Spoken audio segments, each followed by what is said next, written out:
Bem-vindos ao Andarilhos! Aqui a gente tá tentando criar uma comunidade para ensinar um pouco como é que funciona essa indústria gigante de entretenimento e também para falar um pouco dos brasileiros que estão fazendo sucesso aqui em Hollywood. Como esse é o primeiro vídeo do canal e a primeira semana de 2023, eu queria fazer um vídeo um pouco mais motivacional. Eu ganhei de presente de Natal esse livro aqui. Não é exatamente o roteiro, mas é o filme inteiro em storyboards.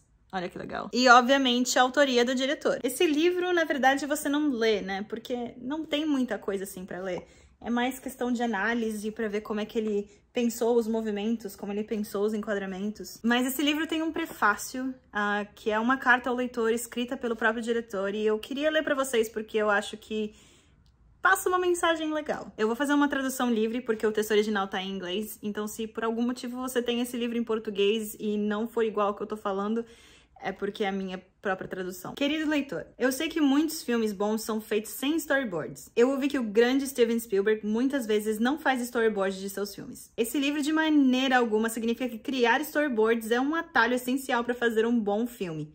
Eu, na verdade, faço storyboards para reprimir a minha ansiedade. Eu apenas me sinto seguro quando eu tenho todos os enquadramentos do dia em formato de storyboard na minha mão. Sempre que eu vou para um set sem storyboards, eu me sinto como se eu estivesse no meio do Grand Central Terminal só de roupas íntimas. Mas seria errôneo se eu dissesse que eu apenas faço storyboards por causa da minha sanidade pessoal. Os storyboards mostram com grande detalhe como os enquadramentos serão construídos. Eles podem ser filmados exatamente como foram desenhados e servem como um valioso diagrama para a equipe. O filme final nunca desvia muito longe dos storyboards e isso permite que a equipe confie no processo. As pessoas que trabalharam comigo no passado estão especialmente conscientes disso. A equipe inteira espera ansiosamente para receber os storyboards do dia todas as manhãs. Todos imediatamente são capazes de entender o que será gravado naquele dia e em que momento da história estamos. E é nesse momento que os storyboards amenizam não apenas meus medos, mas o da equipe também. Mas aí outro medo começa a se formar dentro de mim. Eu começo a temer que gravar os storyboards enquadramento por enquadramento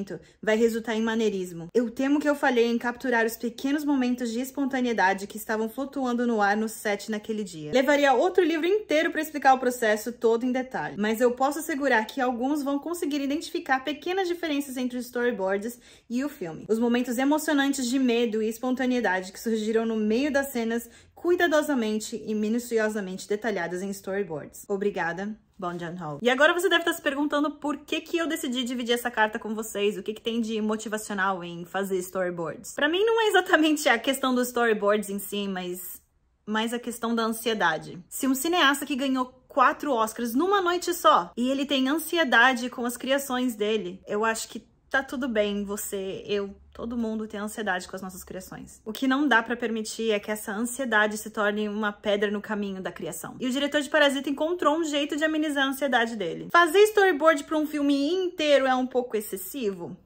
Talvez, mas funcionou pra ele. Eu não tô falando pra você fazer storyboards. A mensagem em si é: encontre algo que vai diminuir a sua ansiedade. Quando eu tô ansiosa, eu tendo a procrastinar. Eu sei que não é bom pra mim, mas eu continuo fazendo. E isso é algo que tá acontecendo hoje mesmo. Eu tenho uma lista gigante pra fazer no trabalho e só visualizar aquilo já me deixa com muita ansiedade. E aí eu me permito mexer no celular por um tempo que vira horas às vezes. E é por isso que eu resolvi dividir essa carta com vocês. Ansiedade criativa é uma coisa real. E até ganhadores de Oscars têm ansiedade. Mas o que vai fazer a diferença no final da sua carreira é como você lidou com aquela ansiedade. Ler essa carta, pra mim, me ajudou a perceber que eu tenho que fazer alguma coisa sobre isso. Encontrar a minha versão de fazer storyboards pra essa minha procrastinação. Saber que um diretor tão grande como ele tem ansiedade ajuda a gente a perceber que a gente não tá sozinho. Porque às vezes a gente esquece que pessoas que conquistaram tantas coisas são pessoas de verdade, com problemas de verdade. E só porque a gente vê as vitórias dessas pessoas não significa que elas passem por sufocos também. Uns anos atrás eu tava conversando com uma menina da faculdade e eu tava explicando pra ela alguns dos problemas que eu tava tendo, algumas dificuldades.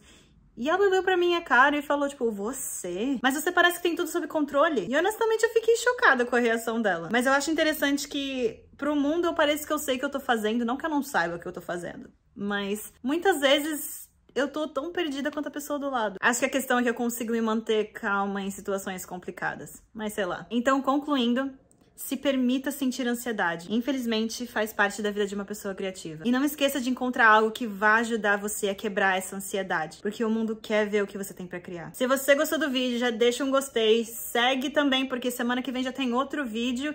Comenta pra mim quais outros métodos vocês usam pra diminuir um pouco a ansiedade. E se você acha que tem alguém que precisa ouvir essa mensagem, manda já o vídeo, já compartilha. E eu vejo vocês semana que vem.